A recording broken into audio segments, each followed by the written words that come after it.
Hello everyone, शुरू करते हैं आज का lecture related to electronics for MSc and BSc. सबसे पहले ये डिस्कस कर लेते हैं कि आज के इस लेक्चर में हम क्या पढ़ने जा रहे हैं। जैसा कि आप सब लोग जानते हैं कि ये हमारा लेक्चर नंबर 40 है और आज के इस लेक्चर का हमारा टॉपिक क्या रहने वाला है भाई। हमारा टॉपिक है कॉमन कलेक्टर ट्रांजिस्टर। सबसे पहले इस टॉपिक के अंदर हम डिस्कस करेंगे इसके सर्किट डायग्राम के बारे में, चाहे वो एनपीएन हो या फिर पीएनपी हो। फिर हम डिस्कस करेंगे यहां पर क्या करंट एम्प्लीफिकेशन फैक्टर गामा के बारे में। इससे पहले भी हमने दो करंट एम्प्लीफिकेशन फैक्टर पढ़ लिए हैं। कौन कौन से? एक था अल्फा और एक था क्या बीटा। अल्फा किस केस में आया था? कॉमन बेस के केस में आया था। और बीटा किस केस में आया था? कॉमन इमिटर के केस में आया था। फिर यहां पर डिस्कस करेंगे हम क्या relation between alpha and gamma.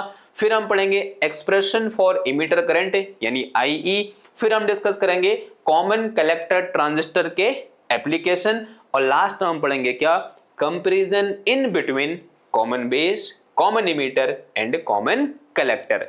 तो ये क्या है भाई आज के इस लेक्चर के टॉपिक हैं। तो फटाफट से कॉपी पेन निकालो और हिंड डालो क्या कॉमन कलेक्टर ट्रांजिस्टर। तो नई कॉपी, नया पेज, आपके हाथ में कलम और इस बोर्ड पे पहली हेडिंग क्या है?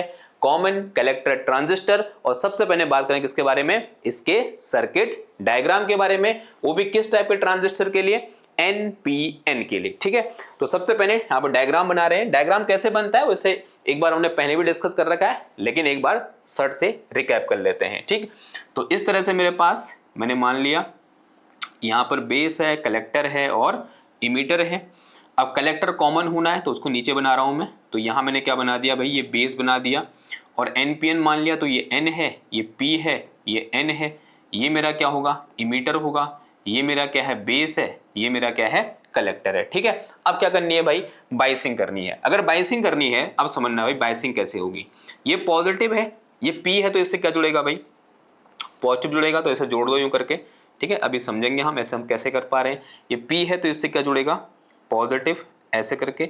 और ये N है तो इससे ऐसे नेगेटिव जोड़ दो कलेक्टर से।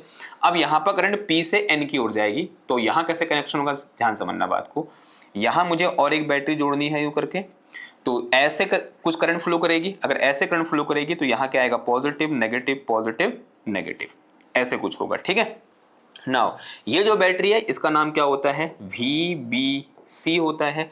और ये जो बैटरी है यहाँ पर इसका नाम क्या होता है? VEC होता है। ठीक है, इसका नाम क्या होता है? VEC होता है। कभी कभी इस बैटरी को हम क्या बोल देते हैं?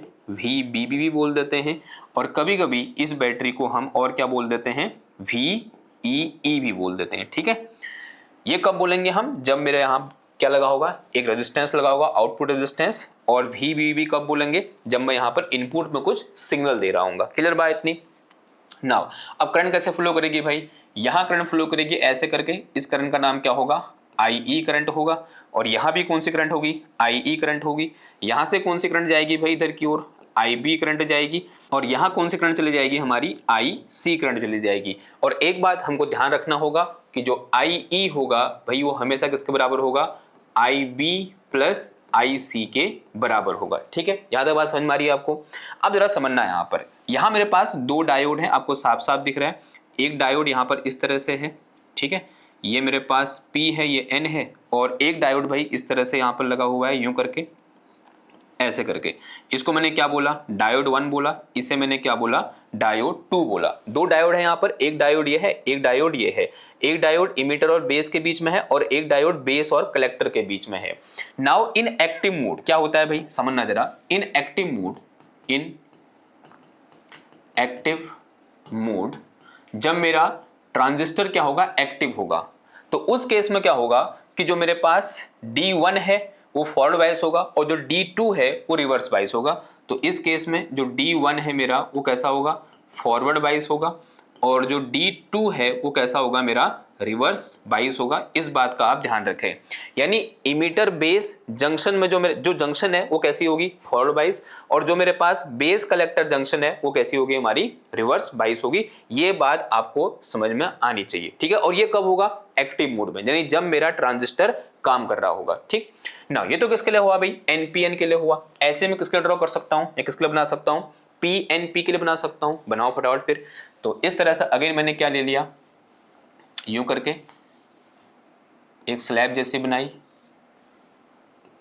ठीक है, और इसको कलेक्टर बोल दिया, इसको बेस बोल दिया, और इमीटर है। अभी क्या है भाई, पीएनपी है, पीएनपी है। ये मेरा क्या है, इमीटर है, ये मेरा क्या है, बेस है, और ये मेरा क्या है, यहाँ से कलेक्टर है। अभी करंट यहाँ से इधर की ओर आएगी। अगर मैं यहाँ से करंट कहाँ की ओर आएगी, इधर की ओर आएगी। तो ये मेरे पास क्या है भाई, एन है, तो ये किससे जुड़ेगा, नेगेटिव से जुड़ जाएगा। ये नेगेटिव है, ये पॉजिटिव है, इसको यहाँ से उठाकर इधर कनेक्ट कर दो। एक और चीज ध्यान देना, यहाँ जो मेरे पास कलेक्टर होता है इसको ऐसे अर्थ भी किया होगा, ठीक है, कलेक्टर इज ऑल्सो अर्थ। और फिर यहाँ से एक बार ऐसे ले जाएंगे यूं करके। अब इसको जोड़ना है भाई, तो एक वायर यहाँ से आया ऐसे करके, और यहाँ मैं एक बैटरी लगाऊंगा। ये मेरे पास P है और करंट ऐसे आएगी, तो ये किससे जुड़ेगा, पॉजिटिव से जुड़ेगा। ये नेगेटिव है, पॉजिटिव है, नेगेटिव है, पॉजिटिव है, तो ऐसे कुछ होगा, ठीक है।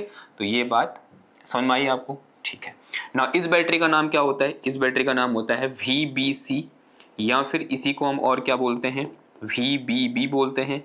और इस बैटरी का नाम क्या होता है, VCE होता है, ये सॉरी VCEC होता है, VEC होता है, या फिर इसको क्या बोलते हैं, और इसको हम क्या बोल सकते हैं, VCC बोल सकते हैं, और क्या बोल सकते हैं इसको हम,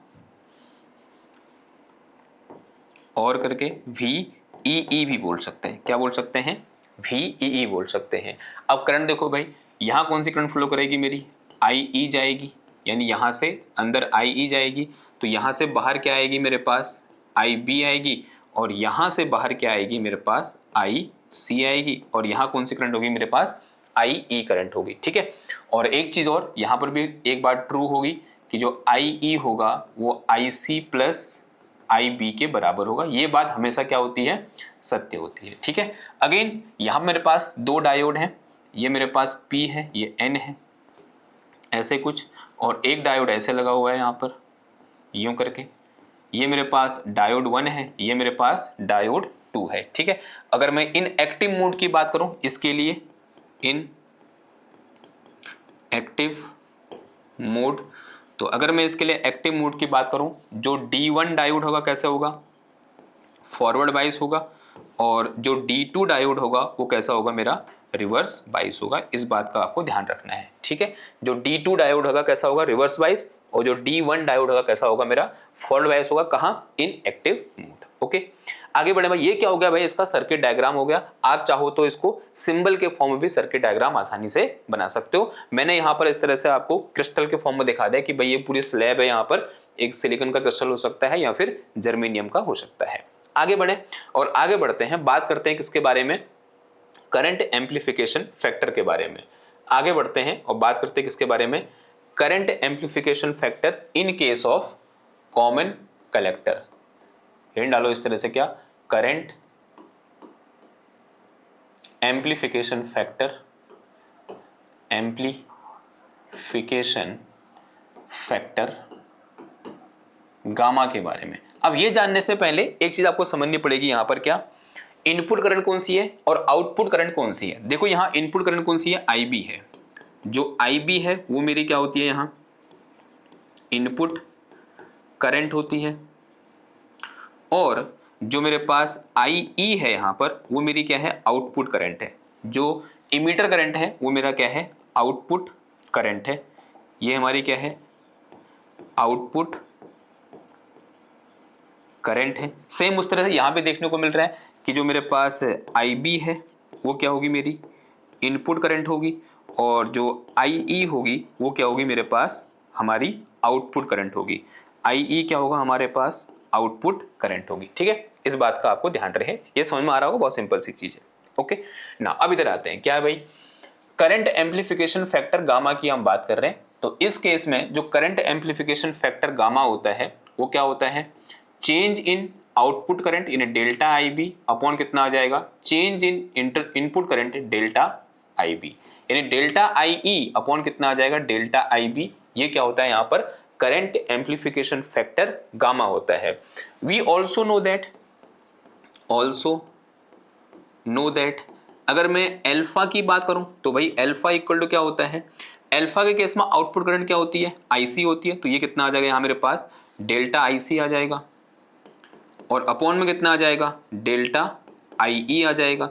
ये मेरे पास क्या है भाई, अल्फा है, ये मेरे पास क्या है, गामा है, जो मैंने अभी भी डिफाइन किया। और ये किस केस में होता है, कॉमन बेस के केस में होता है, कॉमन बेस ट्रांजिस्टर केस में अल्फा होता है करंट गेन हमारा।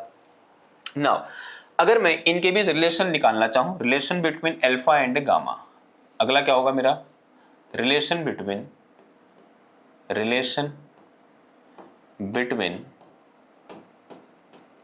Alpha and gamma. अब कैसे करेंगे फिर रिलेशन स्टेबलाइज, समझना।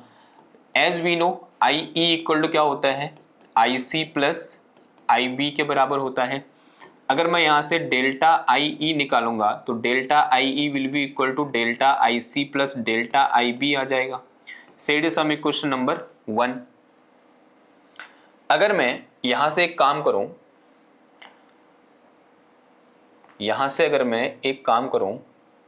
आई बी की वैल्यू निकाल दूं, अगर मैं यहां से डेल्टा आई बी निकालूं तो कितना आ जाएगा, ये delta I E minus delta I C आ गया।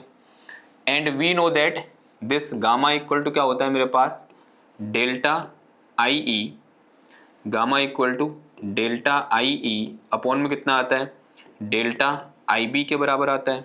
तो गामा इक्वल टू कितना आ गया, delta I E upon delta I B की वैल्यू कितनी है भाई, इतनी है, यानी कितनी है, delta I E minus delta I C है। एक काम करो, इस डेल्टा आई ई को नीचे ले आओ, तो गामा इक्वल टू कितना आ गया, 1 अपॉन, तो यहाँ मेरे पास कितना आ गया, delta I E upon delta I E minus delta I C upon delta I E हो गया। इससे ये चला गया, 1 बचा इधर पे, तो यहाँ मेरे पास गामा इक्वल टू कितना आ जाएगा, 1 अपॉन 1 माइनस का delta I C upon delta I E क्या है मेरे पास, अल्फा है, तो कितना आ गया भाई, ये 1 माइनस अल्फा आ गया। तो यहाँ से मेरे पास फॉर्मूला क्या आया, gamma equal to 1 minus alpha, and this is relation between gamma and alpha. तो इस तरह से हम गामा और अल्फा को एक दूसरे के साथ रिलेट कर सकते हैं। और एक चीज और पढ़ी हमने, क्या, बीटा प्लस 1 इक्वल टू क्या होता है, 1 अपॉन 1 माइनस अल्फा होता है, and this is equal to क्या आ जाएगा, गामा। तो ऐसे भी हम लिख सकते हैं भैया, ठीक है। ये हमने पहले पढ़ा था जब हम कॉमन इमीटर की बात कर रहे थे। क्लियर बात इतनी, ओके, इतनी बात क्लियर हुई। अब बारी है किसकी भाई, एक्सप्रेशन फॉर बेस करंट। तो नेक्स्ट इन डालो क्या, expression for base current. Next heading हमारे पास क्या है, एक्सप्रेशन फॉर, सॉरी बेस नहीं, इमीटर करंट। एक्सप्रेशन फॉर, क्योंकि यहाँ आउटपुट करंट कौन सी है, इमीटर करंट है, तो एक्सप्रेशन फॉर इमीटर करंट, आई की बात कर रहे हैं हम, यानी किसके लिए एक्सप्रेशन चाहिए मुझे, आई के लिए एक्सप्रेशन चाहिए। तो एक चीज मुझे पता है कि जो आई सी इक्वल टू होता है कितना होता है भाई, alpha I B plus I C B U के बराबर होता है। ये आपको याद है, याद होना चाहिए, ठीक है। And we also know that कि जो आई ई होता है किसका होता है, आई सी प्लस आई बी के बराबर होता है। अगर मैं यहाँ से आई सी निकालूंगा तो कितना आ जाएगा, ये आई ई माइनस आई बी के बराबर आ जाएगा। उठा के ये वैल्यू यहाँ पुट करो तो यहाँ से मेरे पास क्या निकल के आ जाएगा, this is I E minus का कितना आया, आई बी आया, and this is equal to कितना आ गया, अल्फा आई बी आया, और plus I C B O आ गया, ठीक है। एक काम करो, इसको उधर भेज दो, तो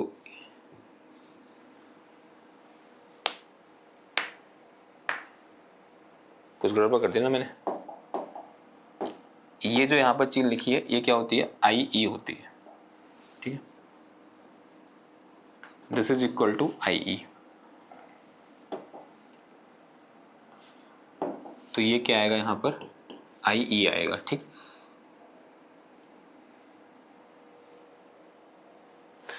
अब इसको यहाँ ले आओ, उसको उधर भेज दो, तो ये मेरे पास कितना आ गया, आई ई माइनस का alpha I E equal to कितना आया, I B plus I C B O आ गया, ठीक है। तो यहाँ से मेरे पास आई ई बाहर आ गया, अंदर कितना बचा, 1 माइनस का alpha equal to I B plus I C B O, ऐसा कुछ आया, ठीक है। तो अगर मैं यहाँ से क्या निकालूँ भाई, आई ई निकालूँ तो कितना आ गया ये, आई बी अपॉन 1 माइनस का alpha plus I C B O upon 1 minus का अल्फा, ऐसा कुछ आया। अब 1 अपॉन 1 माइनस अल्फा किसका होता है, बीटा प्लस 1 के बराबर, अभी हमने लिखा था। तो यहाँ से मेरे पास आई ई इक्वल टू कितना आ गया, बीटा प्लस का 1 इंटू ये मेरे पास आई बी आया, प्लस इसकी वैल्यू भी कितनी है भाई, बीटा प्लस 1 है, बीटा प्लस 1 इंटू कितना आ गया ये, आई सी बी ओ आ गया। ठीक है, तो यहाँ से मेरे पास आई ई का एक्सप्रेशन कितना आ गया, दोनों ओर से बीटा प्लस 1 बाहर आ जाएगा, अंदर कितना बच गया भाई ये मेरे पास, this is I B plus I C B O and this is our expression of emitter current. ये क्या निकला मेरा, एक्सप्रेशन ऑफ इमीटर करंट निकला। ठीक है, तो इस तरह से हम क्या करेंगे, एक्सप्रेशन ऑफ इमीटर करंट निकालेंगे। हो सकता है कभी कभी यहाँ से क्वेश्चन पूछ ले, उतना तो क्वेश्चन नहीं पूछा जाता, लेकिन हो सकता है कभी कभी इस फॉर्मूले से या फिर इस फॉर्मूले से क्वेश्चन आपसे पूछ लिया जाए। ठीक है, अब बात करते हैं भाई इसके एप्लीकेशन के बारे में कि भाई जो कॉमन इमीटर होता है वो कहाँ यूज होता है। देखो भाई कहाँ यूज होता है, क्या लिखा है एप्लीकेशन। सबसे पहली बात तो ये समझो कि भाई कहना क्या चाह रहा है, इसने क्या लिखा है, the common collector circuit has very high resistance and very high input resistance and very low output resistance. यानी ठीक उल्टा होता है किसका, जो अभी तक हमने कॉमन बेस और कॉमन कलेक्ट इमीटर पढ़ा था। ठीक है, तो यहाँ पर ठीक उल्टा होता है, तो भाई ये एज ए एम्पलीफायर तो काम नहीं करेगा। तो कैसे काम करेगा, due to this it used for the impedance matching, that is for driving a low impedance load from the high impedance source। ठीक है, अभी इसको इतना समझ लो, इतना इसको याद कर लो, क्या होता है कैसा होता है आगे हम डिस्कस करेंगे बाद में कभी। ठीक है, तो यहाँ अभी इतना ही इसको समझना है, क्योंकि हम एम्पलीफिकेशन वाले फैक्टर की बात कर रहे हैं, तो हम उन्हीं दो ट्रांजिस्टर के साथ डील करेंगे, एक कॉमन बेस और एक कॉमन इमीटर। ठीक ना, अब बारी किसकी है भाई, इसके कंपेरिजन की, comparison for transistor configuration, common base, common emitter and common collector. सबसे पहले बात करते हैं किसकी भाई, इसकी रेजिस्टेंस की बात कर लेते हैं। अगर हम रेजिस्टेंस की बात करें तो कॉमन बेस का जो रेजिस्टेंस होता है लो होता है। ठीक है, इनपुट रेजिस्टेंस की बात कर रहे हैं, लो होता है लगभग 100 ओम के बराबर, ये भी लो होता है लगभग 750 ओम के बराबर। इसका बहुत हाई होता है लगभग 750,000 ओम के बराबर। आउटपुट रेजिस्टेंस की बात करें तो इसका बहुत हाई होता है 450 के बराबर, और इसका भी 45 के बहुत हाई होता है, अबाउट 45 के ओम, और इसका बहुत कम होता है 50 के ओम।